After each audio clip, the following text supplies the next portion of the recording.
I'm Andrew Pettegree, Professor of Modern History at the University of St Andrews in Scotland, and I'm here to talk about my new book, The Book of War. Here's the question. Should we regard books in wartime as innocent victims or as guilty parties, an essential part of the war-making process? For most bookish people, even to ask this question might seem almost an act of sacrilege. To many people, libraries are essential markers of a civilized society, which is why any attempt to close public libraries is greeted with outrage. We've seen in many parts of the United Kingdom in the last decade. Of course, libraries are especially vulnerable in time of war, particularly to modern weaponry. For the last 150 years, artillery, bombing, and guided missile systems have taken a severe toll on library stock, a problem exacerbated by the fact that libraries often occupy prestigious buildings in the central cities. Sometimes they're simply collateral damage, but we can also find many examples where libraries are specifically targeted in conscious efforts to destroy the cultural capital of a defeated people. The Nazi destruction of Jewish texts and the total elimination of Polish libraries are two modern examples. But the tradition goes back to the appropriation of Aristotle's books by the Roman general Sulla, or Napoleon sending out his book squads to choose the choicest items from conquered European lands for the Bibliothèque Nationale in Paris. Bombing, looting, deliberate destruction. This forms the dominant narrative when people write about books in wartime, where books pay the price for the aspirations of their rulers.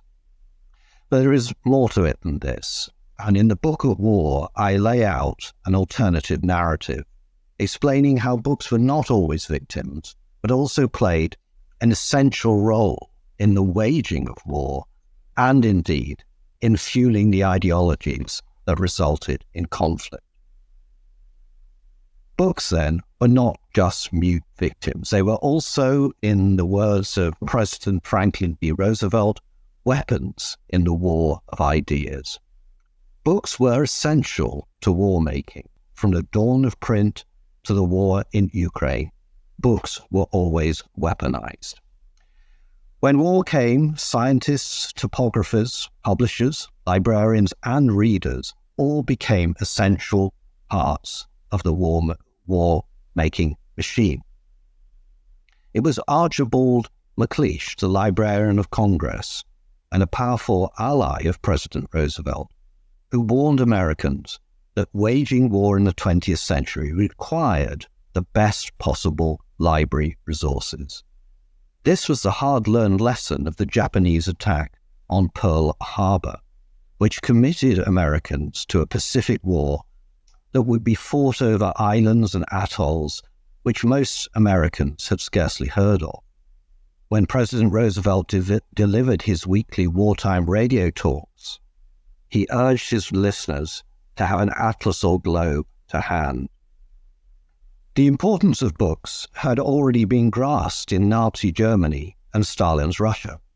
Between 1933 and the outbreak of war in 1939, Hitler vastly expanded Germany's public library network, while in 3 decades after the Russian Revolution, literacy rates were hugely improved.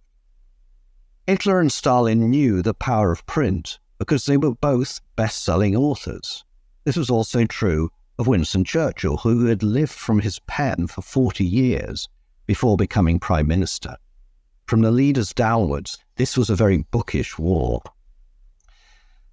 The Book of War attempts to do justice to the complex role of books in wartime, whether this was providing comfort for populations on the home front and troops in the front line, or the use of print for scientific discovery, intelligence, and planning campaigns.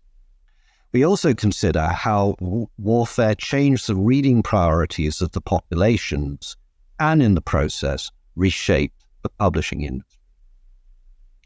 For publishers, war created a challenging environment, losing key staff to the forces, changing demand as readers yearned for war-related material, and most of all, severe paper rationing. Their warehouse stock, too, was vulnerable to bombing. In December 1940, a German raid on London destroyed 6 million books, the entire stock of several publishers and wholesalers. But this was not all bad, as much of this was slow-moving or unsaleable stock, and thanks to compulsory war insurance, the publishers received a full value for books they might never have sold. The Second World War also occurred just as the paperback revolution was getting underway, and it transformed both reading at home and supplying books for the troops. For the cost of one new hardback novel, you could buy 15 Penguins. They were cheap, they were light, and easy to send by post. So popular were they with troops abroad that a large pocket on combat trousers became known as the Penguin Pocket.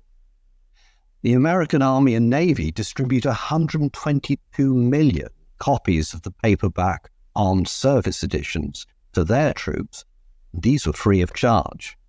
Many GIs would learn the reading habit on service abroad. For academics too, war opened new opportunities. Historians, economists, and linguists work in intelligence, while the scientists turn over their labs to war work. Geographers found themselves in a special demand. War in its essence is all about topography, whether that is disputed borders or the meticulous surveying of the Normandy beaches before the Allied assault in 1944. In the 17th and 18th centuries, outside the war zones, life could go on pretty much as before. But modern warfare engaged the whole population. Women in particular had their lives turned upside down, and many read far less than in peacetime.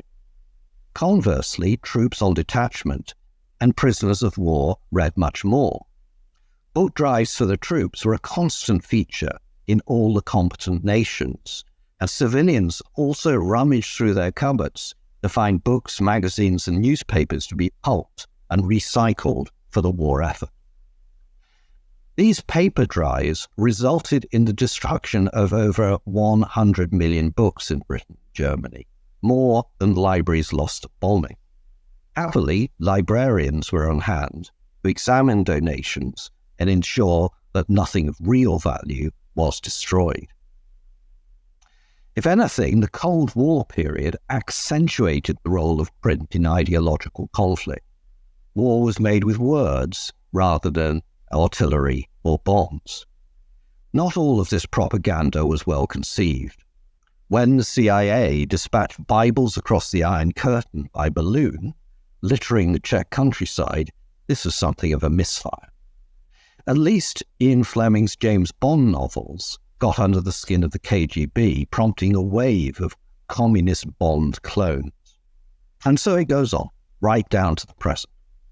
The war in Ukraine is fought with modern weapons, but the role of books seems not to have changed so much.